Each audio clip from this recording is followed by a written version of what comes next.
ജീവനോടെ കൊണ്ടുവരണോ കൊന്നു കൊണ്ടുവരണോ? അച്ഛൻ പറ, ഞാൻ അതുപോലെ ചെയ്തിരിക്കും.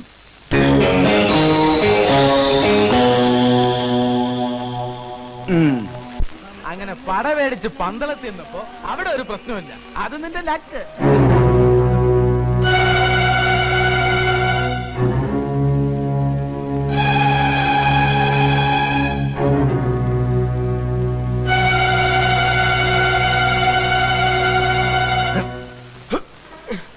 എന്താ കേറാ വണ്ടിയെ?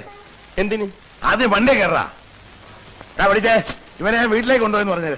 വീട്ടിലേക്കൊന്നും ഞാനില്ല. പിന്നെ ഇങ്ങോട്ടും ഇല്ല. വീട്ടിൽ നിങ്ങളെ തല്ലി ഇറക്കില്ല. പിന്നെന്തിനാ? ഞാനാ പറഞ്ഞത് വണ്ടിയെ കയറാൻ. ഇനി വലിയേട്ടനല്ല, അച്ഛൻ വന്ന് വിളിച്ചാലും ഞാൻ വരില്ല. നീ വരില്ലല്ലേ? നിനക്ക് ആനപ്പാറിലെ പെണ്ണിനെ കെട്ടണമല്ലേ? കൊന്നുകളെ നിന്നെ ഞാൻ. കേറണം വണ്ടിയിലേക്ക്. വണ്ടി കയറാൻ. അയ്യോ അച്ഛൻ.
എന്താ വാടാമേട്ടത്? അരിയനല്ലേ? എനിക്കിങ്ങനൊരു അരിയനില്ല. 500 കുടുംബത്തിൽ ഇങ്ങനെ ഇല്ല. അയാളെ ഇങ്ങോട്ട് വിടാൻ. എന്നെ കൊല്ലട്ടെ. വേണ്ട, അവരെ വിട്ടേക്ക്. വലിയ 500 പോലും. 500. ഇപ്പൊ എവിടെ പോയി 500 അഭിമാനം?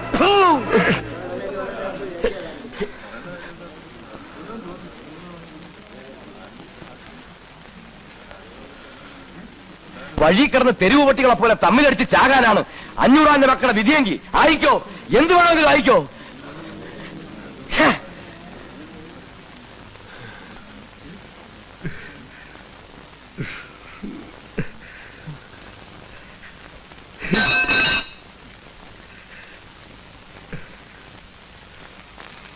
എന്റെ മക്കൾ ചെയ്യേണ്ടത് എന്താണെന്ന് അറിയാമോ? നിങ്ങള് അയാളടുത്തേക്ക് പോണം. എന്നിട്ട് ഈ കല്യാണം നടത്താൻ അയാളോട് തന്നെ സഹായം ചോദിക്കണം. അന്ന് നമ്മുടെ കുട്ടിയുടെ കല്യാണം നടക്കാണ്ടാക്കിയത് അയാളല്ലേ? ഇന്ന് അവളുടെ കല്യാണം നടക്കുമ്പോ അയാൾ വരണം. പട്ടിയെ പോലെ വന്ന് കാവല് നിൽക്കണം. അയാള് വലിയ 500 മിക്കത്ത് എന്ന് കൈനീട്ടിയാൽ ചങ്കും പറിച്ചു കൊടുക്കുന്ന 500. ചെല്ലേ, ചെന്ന് ചോദിക്കേ. ഇപ്പൊ ചോദിച്ച് അവന്റെ ചങ്ക് പറിച്ചു തരാൻ അയാൾ തയ്യാറാവും.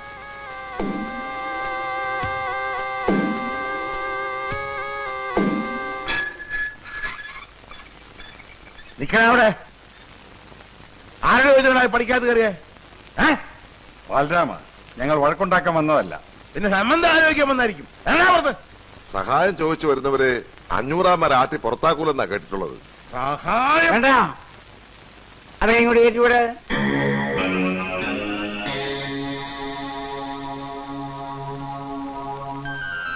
മുതലാളി, ഞങ്ങളോട് ക്ഷമിക്കണം. ഞങ്ങളോട് എന്തെങ്കിലും വിരോധം ഉണ്ടെങ്കിൽ അതൊക്കെ പൊറുക്കണം. എന്റെ മോളെ കല്യാണം കഴിച്ചു കൊടുക്കണമെന്ന് പറഞ്ഞ് അങ്ങയുടെ മകൻ ഞങ്ങളുടെ അമ്മയുടെ അടുത്ത് വന്ന് സഹായം ചോദിച്ചിരിക്കുക.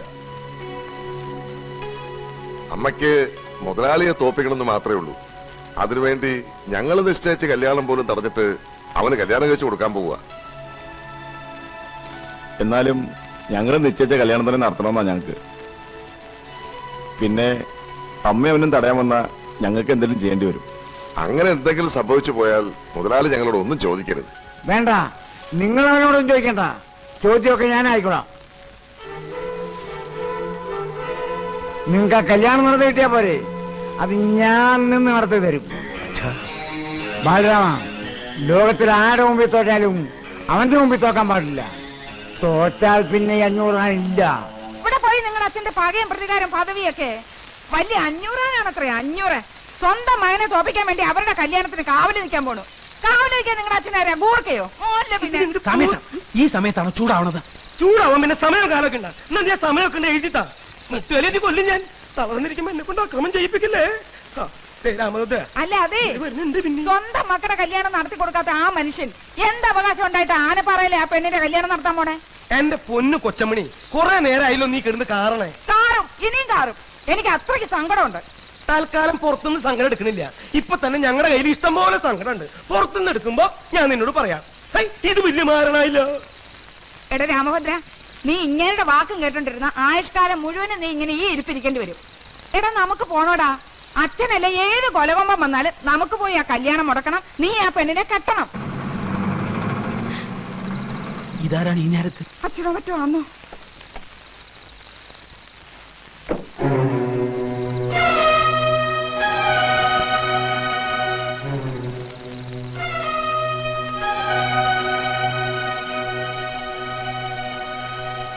നിന്റെ അച്ഛനും എന്റെ മക്കളും കൂടി ഇപ്പോ ഒന്നായിരിക്കുകയാണ്.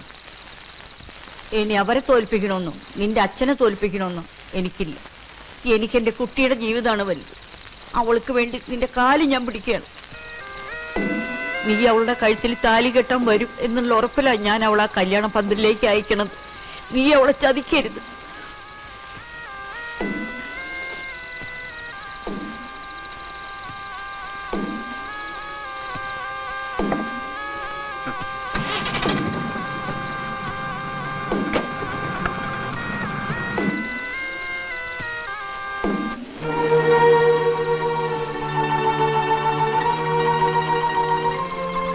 അമ്മ ഈ പറഞ്ഞിട്ട് പോയതൊക്കെ നീ വിശ്വസിച്ചോ? അവളെ നിനക്ക് കെട്ടിച്ചേരും നീ വിചാരിക്കുന്നുണ്ടോ? നിന്നെയും നിന്റെ അച്ഛനെയും തമ്മി തല്ലിക്കാനാ അമ്മ ഈ ഉറക്കം കളഞ്ഞ് നടക്കുന്നത്, അല്ല നിന്നെ കൊണ്ട് കെട്ടിക്കാനൊന്നും അല്ല. എടാ, ഈ അമ്മയും കൂടെ കൂട്ടി ചേർന്നിട്ടാ ഇപ്പൊ അവളുടെ കല്യാണം നിശ്ചയിച്ചിരിക്കുന്നത്. അതറിയാവോ നിനക്ക്? നിന്നോട് അവളുടെ കഴുത്തി താലി കെട്ടാൻ വരണമെന്ന് ഇപ്പൊ പറഞ്ഞില്ലേ? ഇതേ അമ്മ തന്നെയാ നിന്നെ തടയാൻ നിന്റെ അച്ഛന്റെ സഹായം ചോദിപ്പിച്ചത്.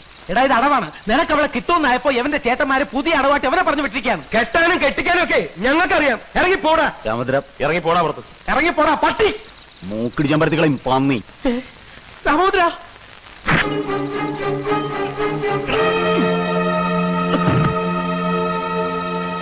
എടാ, നിന്നോട് എനിക്ക് സ്നേഹം ഉണ്ടായിട്ടോ നിനക്ക് എന്തെങ്കിലും പറ്റിയ വിഷമം ഉണ്ടായിട്ടൊന്നും അല്ല ഞാനിവിടെ വന്ന് ഇതൊക്കെ പറഞ്ഞത്.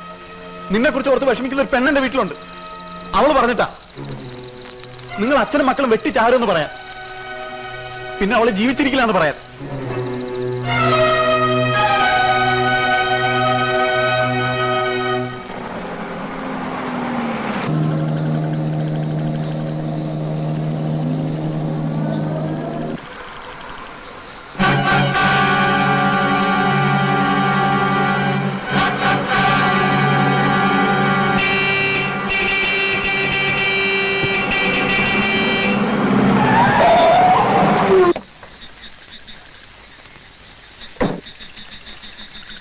ചാവാണ്ട് മാറാൻ വണ്ടിയുടെ മുമ്പിൽ നിന്ന്. എന്തിനാ നിർത്തിയത്? കൊല്ലായിരുന്നില്ലേ? എളുപ്പം ജയിക്കായിരുന്നല്ലോ എല്ലാവർക്കും. ആരെ തോൽപ്പിക്കാൻ അച്ഛൻ? അവിടുത്തെ കല്യാണത്തിന് അച്ഛൻ പോയി കാവൽ നിൽക്കണം. എന്നെ തോൽപ്പിക്കാൻ? അച്ഛനെ തോൽപ്പിച്ചിട്ട് എനിക്ക് അവളെ കെട്ടണം. ആ പരിസരത്ത് പോലും ഞാൻ വരില്ല. ദേവി ചെയ്ത് അച്ഛൻ അവിടെ പോവരുത്. ഇല്ല, ഞാൻ പറയുന്നത് നിങ്ങൾ വിശ്വസിക്കണം. അച്ഛനെ അവർ ചതിക്കുകയാണ് അച്ഛാ. അതിന് കൊച്ചേട്ടനും വലിയേട്ടനും അവർക്ക് കൂട്ടു നിൽക്കരുത്. പറഞ്ഞു നിൽക്കാതെ അവന്റെ നെഞ്ചത്തോടെ കയറ്റി വിടാൻ വേണ്ടി.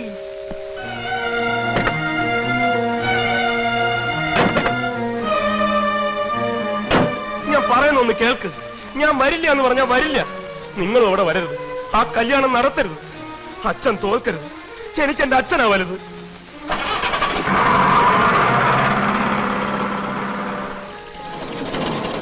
ഞങ്ങൾക്ക് ഞങ്ങളുടെ അച്ഛനാ വലുത്. ഞങ്ങളവിടെ പോവും, ആ കല്യാണം നടത്തും. തടയാനെങ്ങാനും വന്ന നിന്നെ കൊന്നെങ്കിലും അച്ഛൻ ജയിക്കുന്നുണ്ടെങ്കിൽ അതും ഞാൻ ചെയ്യും. 500 മകൻ ബാലരാമനാ പറഞ്ഞേ, ഓർത്തോ?